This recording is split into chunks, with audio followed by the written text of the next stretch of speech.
2019 delivered so many great films, but also a lot of bad ones as well. But today I'm here to talk about the top 10 best films of 2019. These will be going through my personal favorite ones that I actually enjoyed. I will note though, there's a lot of 2019 films I did not see and ones that I was wanting to see didn't get a chance to see. Like 21 Bridges, 1917, Ford vs. Ferrari, and on top of that I guess I would count Weathering with You. But besides the ones I missed, I've seen a lot this year. So, let's get started. Number 10. Shazam. Give these people a chance, because that's what they're giving you.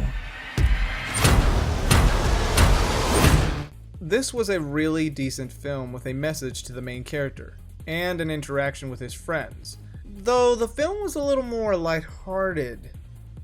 Even though I think Shazam is more serious, I'm not sure. But overall, it actually was a good DC film, which actually ties into the DC universe. And yes, the actor did a good job as Shazam. Better than Captain Marvel. Technically the original Captain Marvel. Number 9. Spider-Man Far From Home. You gonna be the next Iron Man now? Well, no, I don't have time. I'm too busy doing your jobs. What? I'm kidding. Look, keep up the good work. Because I am going on vacation. Sequel to Spider-Man Homecoming. This actually was a very good film. Brought some more light into Peter Parker, at least in this universe, and his relationship with MJ. But there's another problem that he has to deal with. But this time, he's in Europe. It was good like the first one, but it's even right after Endgame, so we kind of need some comedic moments after that film. And yes, it's a humorous film. But it also shows Peter Parker and how he expresses that he can't be the next. Well, not spoil much, but I guess you can say he can't pick up the torch and follow in the footsteps of another hero. So a lot of good character development there. But it does leave you wondering what's going to happen next, especially after that mid-credit scene. Number 8. Promare.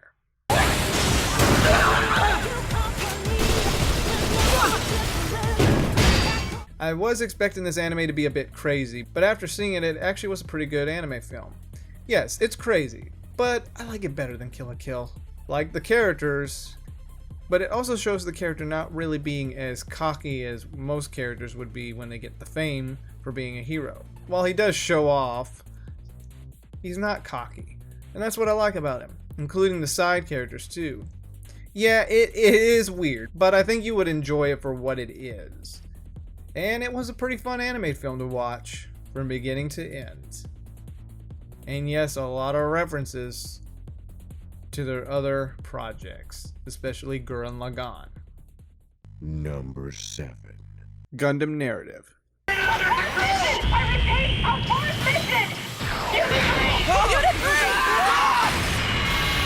Ever since Iron-Blooded Orphans, I started to get into the Gundam series. The only timeline that follows up to Gundam Narrative was Gundam Unicorn, which I did see. And after watching Narrative on the big screen, it was a fun ride. I will note, it got a little out there with some of its supernatural stuff. It also had a little bit of a dark point with some of these kid characters that would later grow up, but were also test subjects, which was twisted. Great animation, though you would probably get a little confused if you haven't followed the whole timeline of the Gundam universe, or at least this one. It follows up right after Gundam Unicorn. It was a fun night watching this film with two of my friends. The action scenes were really well done, along with the Gundams, and while it got also crazy at points, which some people may be lost with what the heck is going on, I will say if you want to sit back, turn off your brain for a bit, and enjoy something, then this is for you. And this is why I made it on the list. It was a fun Gundam film to watch on the big screen. And actually the first time I've ever watched a Gundam film in theaters. Number 6. Pokemon Detective Pikachu. Let me get this right.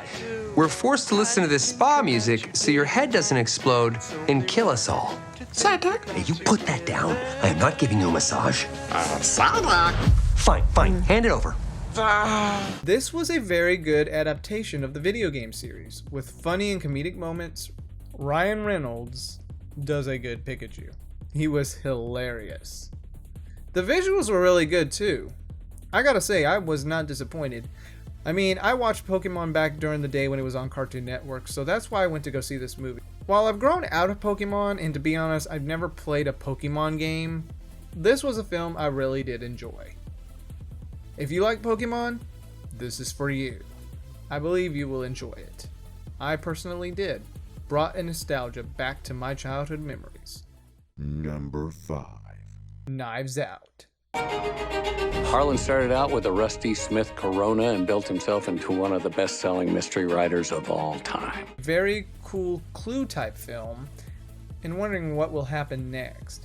It does play around with, well, I guess, assuming who did it, and then when you find out who did it, well then, okay. But there's a lot more at play here. So don't be fooled. There's a lot of stuff going on in Knives Out. It was a very clever film, I can say that. While Rian Johnson screwed up Last Jedi, he came right back and made this film, and he did a great job. I think he is a decent director, but he screwed up Last Jedi. This, though, was a great film. He knows how to write a good story, and this was a good story. Now, if only he could just stick with that, maybe he'll be fine.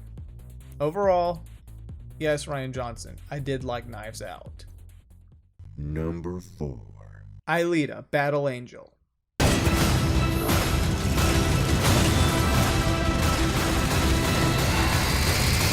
Yes, Aelita Battle Angel. Based on an anime OVA and the mangas. A well fleshed out character with good fight scenes, visuals. I mean, it's beautiful. The details they put into this film, I mean, it looks glorious. Aelita looks also really good too.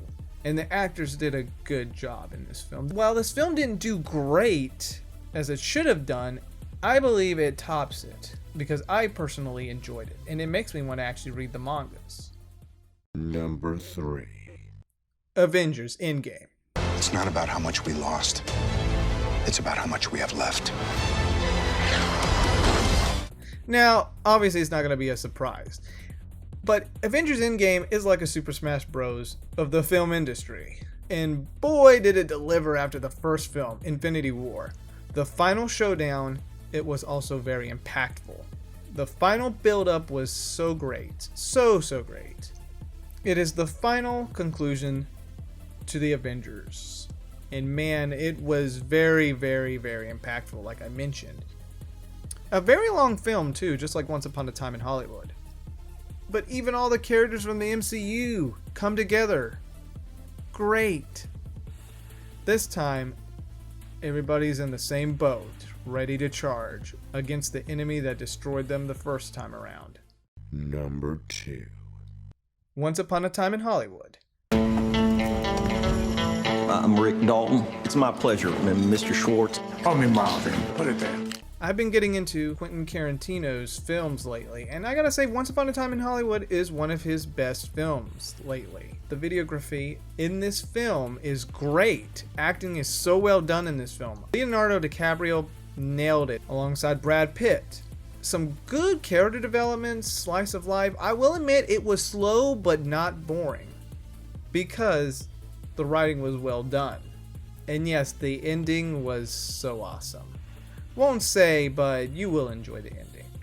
Not to mention some well recognizable actors in this film. And I believe the director did another great job.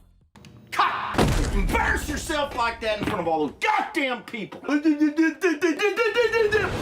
Before we get to number 1, here are just a few honorable mentions.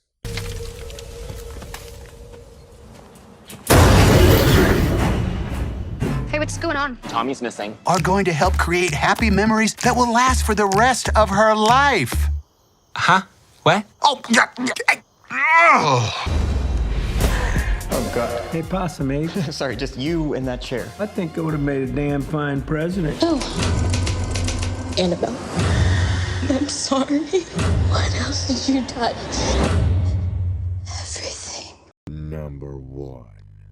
Joker. Yeah. When you bring me out, can you introduce me as Joker? Yes, I'm going to admit, Joker was one of the best films of this year due to the acting, by Joaquin Phoenix. Great music, great character development. The story was also well written. I know the media tried to bash it, but, it backfired. So good. Joker deserves the attention.